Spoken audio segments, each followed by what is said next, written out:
Hello, everybody, and welcome back. Today I have got my Stamina Templar. We're back on Ghost, and that Wild Hunt ring has been absolutely incredible. On top of it, I've thrown the Master Bow into this build finally because I could do normal Dragonstar Arena. And all I can say is it's been a pretty big game changer. I'm not going to lie, this speed makes me one of, if not the fastest thing in Cyrodiil while I have this build on, so I can engage with just pretty much anything and just try to be careful and keep my distance away from too much firepower. And this feeling, this speed, this kind of burst, it makes me really reminiscent of 1.6, back when you had these really high damage medium armor builds and you could stack the movement speed like this as well. And wow, I'm just having such a blast playing this. I'm so happy that I got this ring right away, and I'm so happy ZeniMax added this. This is such a good item, and it just fits so well into Ghost. So without further ado, let's get into that commentary. As you guys can see, I'm definitely biting off probably a lot more than I can chew, and these guys are just going to chase me around the corner here. It looks like a lot of the AD players have gone down, so I just missed into the keep here. We're going to chug the potion as we make that roll to make sure we have enough magicka to get that last purge at the top of the staircase there. And these guys are a little slow to get up the stairs. I mean, we're really fast with this ring. And especially defensively, even in like tight quarters, that extra bit of movement speed, just look at how I'm able to stay behind these guys, just kind of rotating around them. And it's just because we got that fancy footwork, man. I really like the speed of this ring. It just makes Ghost so much fun to play. I think medium armor in general is going to feel really cool with this ring. And here you see I try to rotate a good combo on this guy there. Go for the ultimate, and he gets a good read with the roll there, so we don't manage to club him. And I'm just going to retreat back around the corner, just reset with the purge, get those dots off.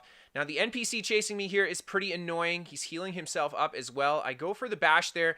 This guy throws the meteor down, and I get hit by the Dragonite's Fossilized. I did hold the block to try to stop the meteor there, but in hindsight, the right move would have been to just flick the mist form on there, and we would have been okay. Now, these guys are applying a lot of pressure. A Sork plus a Dragonite is tough because we have to purge a lot when we fight this combo, and just to keep ourselves staying mobile, so we really put a lot of stress on our magicka bar. That being said, though, mist form is a really excellent option, especially on this build, to just remove all the snares on you very quickly. Just costs like 800 magicka, and that's pretty much it.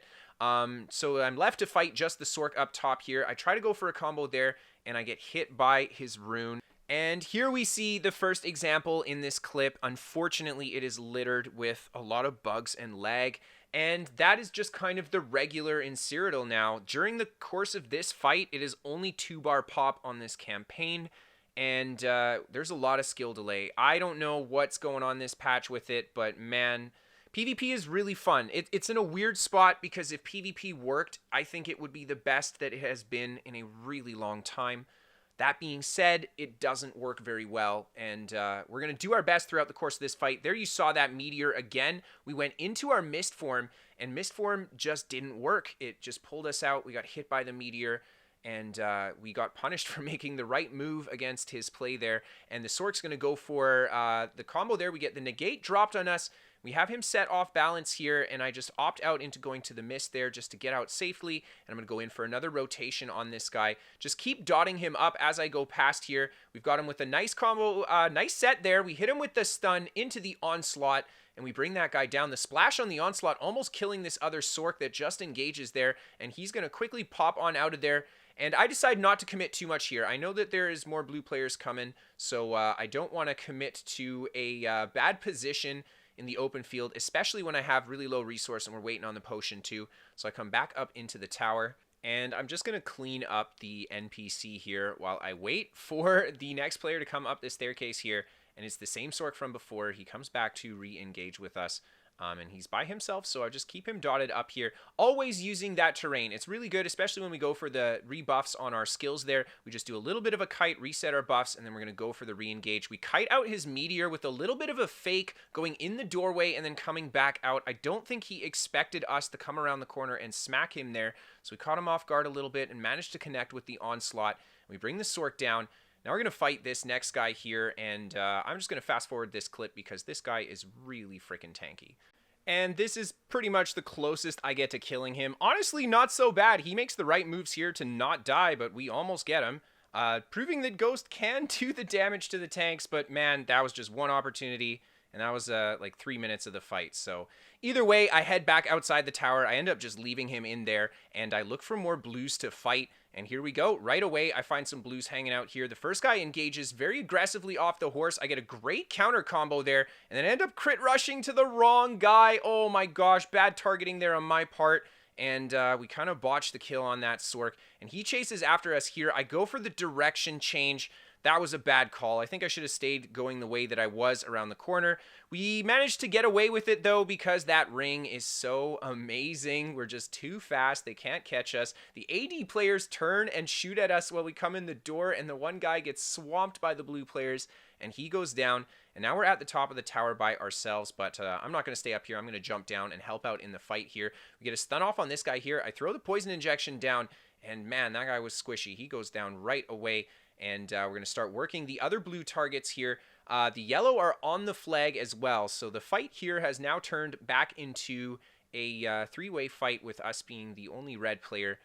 And blue's inside here. We quickly put the combo into this guy, hit him with the onslaught, go for the executioners here. He actually tries to out-heal it a little bit, but he doesn't get the healing power he needs to do it. And this guy here was, I'm not sure. He just kind of stood there shooting us with his bow, and he doesn't heal himself here.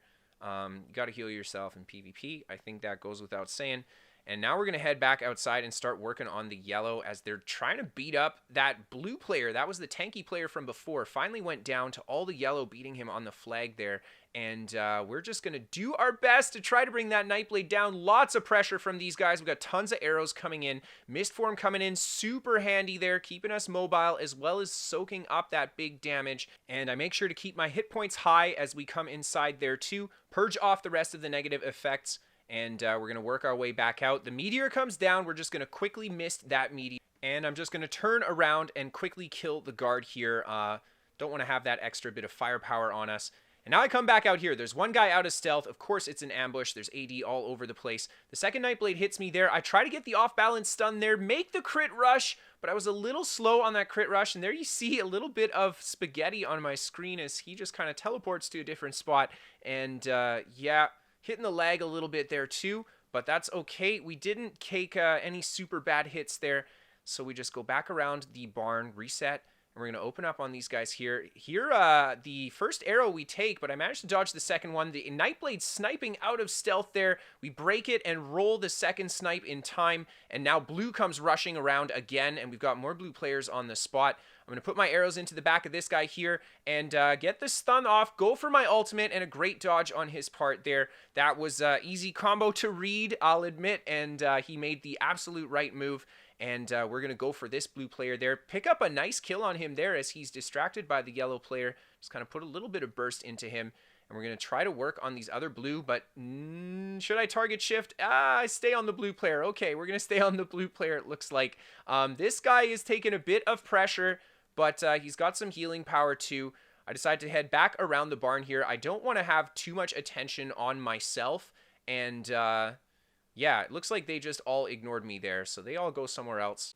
And I'm going to head back to the resource here to see what I can pick up. We put a good little pepper into this guy. He dodges the first javelin. There's the second one, the executioner. And with the help of a little yellow poke there, we managed to bring that guy down. I think a big reason why these guys are starting to get a little bit more hesitant to target me, nice combo there with the ultimate, is because of that Wild Hunt ring. It just, you move so fast, it's so hard to target a player who's moving that fast, especially if they're using terrain. And I think that, yeah, they're opting out to stay on the slower, more stationary targets in the fight that are easier for everybody to kind of focus on.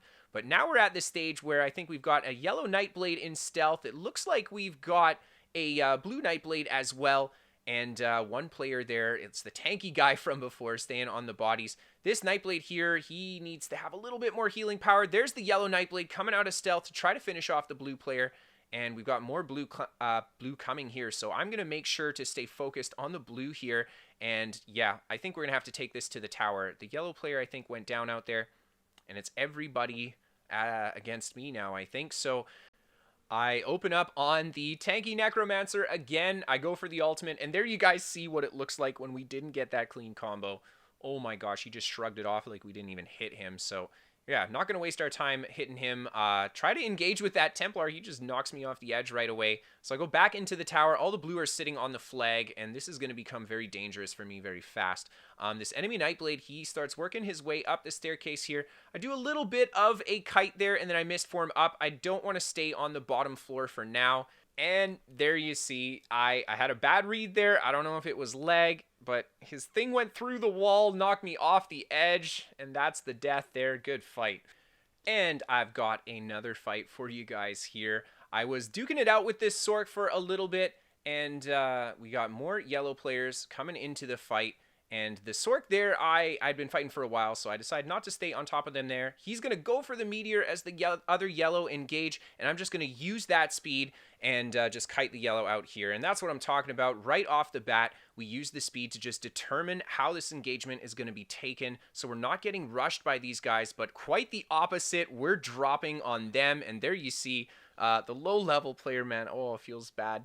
We just smack him down so quickly. And now we're going to start working on these guys here. We get a good stun on this guy here. He rolls our next attack, and I just hop out of that roll into the bow heavy, trying to anticipate a nice chance to combo him there, but we don't get it. And I'm just going to keep rolling around these guys. And man, that speed ring, oh, there's the big smack with the onslaught. And that speed ring, man, oh my gosh. I mean, I like this clip so much because it shows what the Wild Hunt ring can do offensively. I mean, just look how we got to rotate around those guys and actually get some nice combos in with the crit rush. Really, really like it. And, well, at this point here, I turn to talk to the chat a little bit. I'm going to hold block like I normally do when I'm not looking at my character. And, well, something pretty sweet happens. So I hope you guys enjoy. If you guys are interested in sending in clips for the top 5 battles, or if you want to send in a build to be featured on the channel, you can send it to KristoferESO@hotmail.com. Give me a follow on Twitter if you guys want to keep up to date with when I'm streaming and other ESO-related shenanigans. You can check out my Twitch to watch the streams themselves. Check out my website, KristoferESO.com, if you guys want to find written guides to my builds, as well as a hub for all of my ESO content. We are sponsored by What the Fast. They're a VPN for gamers. They give you better ping to your favorite games, and they're free to try for the first 30 days. So if they don't do what you're looking for, no harm, no foul. There's no credit card to sign up.